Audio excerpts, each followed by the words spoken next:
Hello everyone. Back again with film recaps. In this video, I'm going to recap one of a thriller films from 2021, titled Till Death. Before we get to the storyline, I'd like to wish everyone a happy and great day. Without further ado, let's get straight to the storyline. The film opens with our protagonist, Emma, meeting a man named Tom in a hotel room, where they share a drink together. We don't get a whole lot of backstory here, but Emma seems distracted and tells Tom that they cannot see each other anymore. Tom tries to convince her otherwise, but Emma is adamant about ending the extramarital affair. As she's walking out, he begs to see her one more time the next day, but Emma tells him that she can't because it's her anniversary. The next day she goes to visit her husband, Mark, at his place of work, where his assistant gives her flowers and wishes her a happy anniversary. When she's entering her husband's office, she comes across a confidential police file detailing the time she was robbed and stabbed years ago. We are then taken to a flashback scene of a failed robbery attempt that ended up injuring the perpetrator in the eye. Emma is interrupted when her husband Mark enters the office, and we learn that Mark is a big-shot lawyer, whose latest case is revoking the parole of the man who attacked Emma in the past. Emma asks him if he misses putting people in jail instead of keeping them out, but Mark, who now works as a criminal attorney, says he prefers the money. The two of them take the elevator, when Tom joins them on the next level down. Well, now that we know Tom slept with his boss's wife, and the two of them have to act like they don't know each other.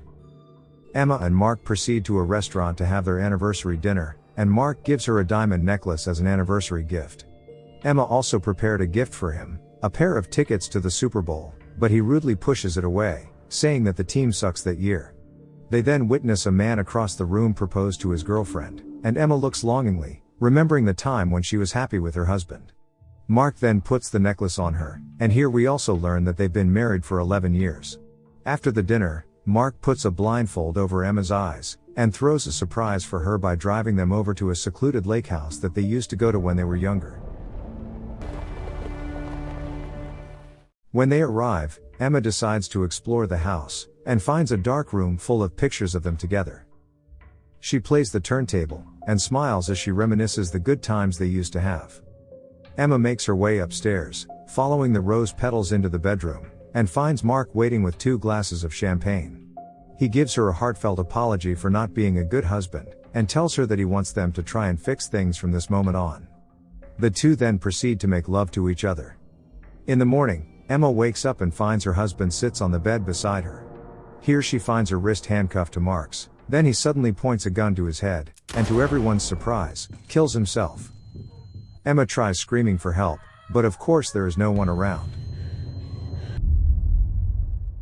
She tries the phone to call the cops, but it's dead, and she tries shooting the chain with the gun, but there isn't any bullet left.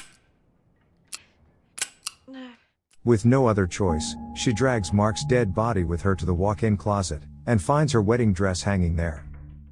She takes the dress and we can see that there is a safe behind it.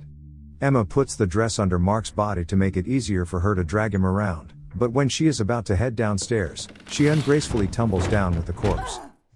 She tries looking for her phone, but finds that it has been submerged in the flower vase, and upon fishing it out, learns that it is unsalvageable. She checks every drawer and cabinet in the kitchen, where she finds a car keys. Emma then struggles her way into the car with Mark's dead body literally weighing her down. When she attempts to start it, the car won't start because the fuel tank has been completely emptied. Her and Mark's wedding song suddenly starts playing, with a recording of Mark's voice passive-aggressively explains that he did this to her because Emma was ungrateful. As it turns out, he found out about her affair with Tom, and therefore refused to forgive her, let alone let her live a happy life. Emma returns inside the house to wash the blood off her face, but then realizes that she is unable to take off the necklace Mark gave her last night. This frustrates her, until she comes up with another idea. She goes to the basement, thinking that she might be able to find some hardware there, but unfortunately, the place has been picked clean. She begins ranting about how Mark was a hypocrite, because he's had his share of affairs with different women too, as she recalls the time she washed lipstick and glitter out of his shirt. Frustrated, she drags him back upstairs with all her might, and lies on the floor out of exhaustion. Emma then decides to revisit the dark room, and this time, she finds the mugshot of the man who attacked her in the attempted robbery flashback we saw in the beginning. She also finds a record player that says "Play Me," and goes on to play it. It is then that she grimly learns that it is a recording of herself being interviewed about the attempted robbery. We learn here that the attacker managed to stab Emma in the back, but she also managed to hurt the man, presumably by stabbing him in the eye. Triggered by her past trauma, Emma is unable to listen to the rest of the recording, so she loses her cool.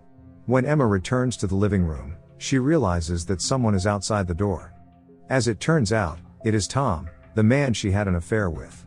Tom tells her that he came rushing to her aid, after receiving a series of text messages from her saying that she's in trouble. Obviously, we all know that Emma never sent those texts, Mark did.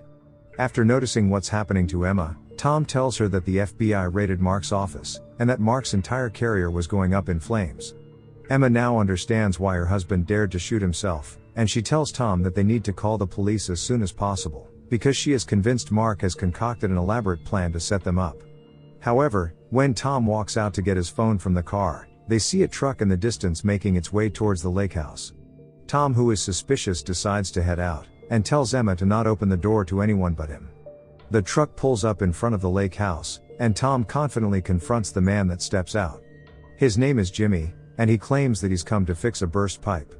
Tom offers to pay him what he would charge for the job, and asks him to leave. When Jimmy is about to leave, another man named Bobby steps out of the vehicle and does this. Jesse, get back in your car. Tom gets repeatedly stabbed, and the two men break their way in. While Tom is bleeding out on the floor, we learn that Jimmy is compassionate, while his brother Bobby is absolutely cold-blooded. While the two men look around the house, Emma has made her way outside, dragging Mark's dead body along with her. She makes her way over to the boat shed, and severs Mark's arm so that she no longer has to carry the body around anymore. Not long after, Jimmy and Bobby come across the body, but Emma is no longer there. Unbeknownst to them, Emma is hiding right below them.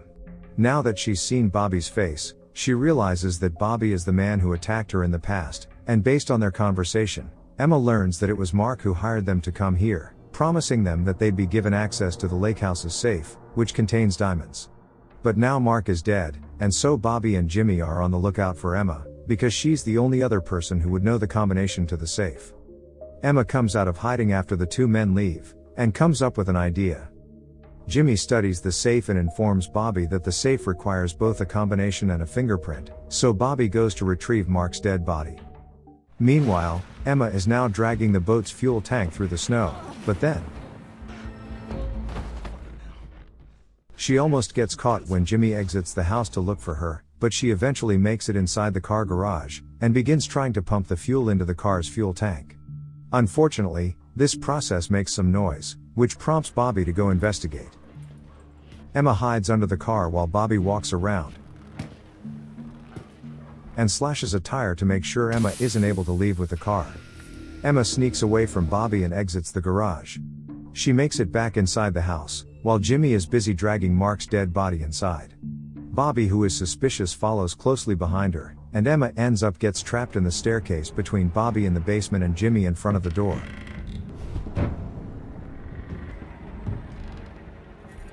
The clever Emma presses the alarm button on the car key, which successfully distracts Bobby and Jimmy, making them rush back inside the garage.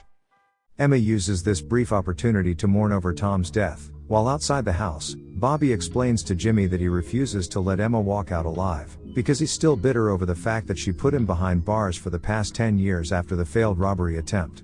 They return inside the house again and continue to look for Emma, knowing that she must be inside the house somewhere.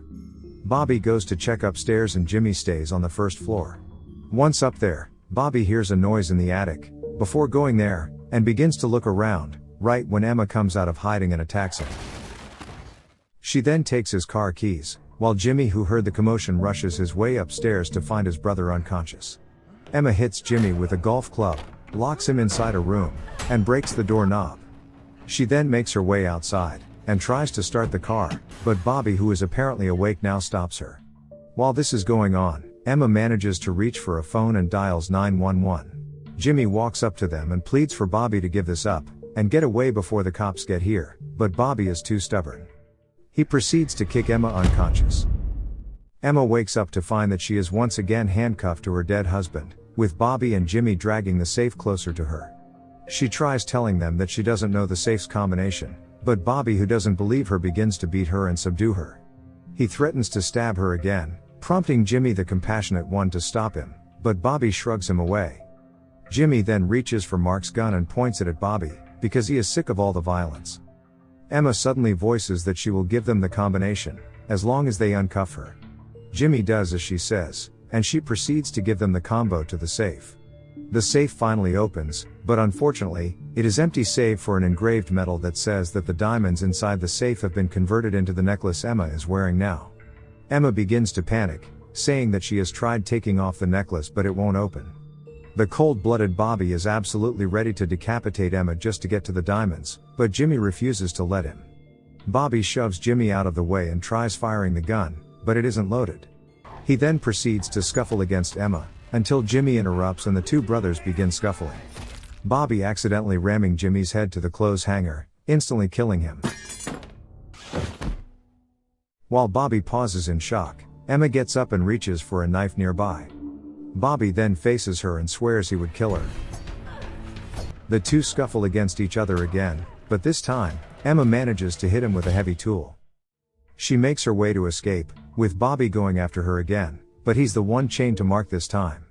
Bobby then trips down the stairs, while Emma makes her way to the garage and gets inside Mark's car.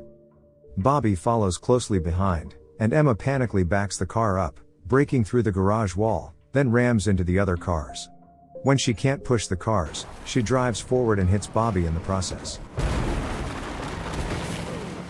However, the car slips in the snow, and ends up crashing to the boat garage. Bobby, who somehow is still alright, struggles his way over to the crashed car with a murderous rage, but Emma is no longer inside. He finds Emma crawling her way through the frozen lake and follows her. They fight again, and Emma manages to stab him, but the impact his body makes when it hits the ground causes the ice to break, and both of them fall through. They scuffle some more underwater, and Emma gets the knife out of his shoulder. She incapacitates him, finally escaping his grip. Emma then swims upwards, and breaks her way through the ice. The movie ends with Emma laying over the frozen lake. She takes off her wedding ring and rolls it into the water, while faint police sirens can be heard in the background. Okay guys. That's all the recap of Till Death 2021. Thanks for watching. See you again in the next video.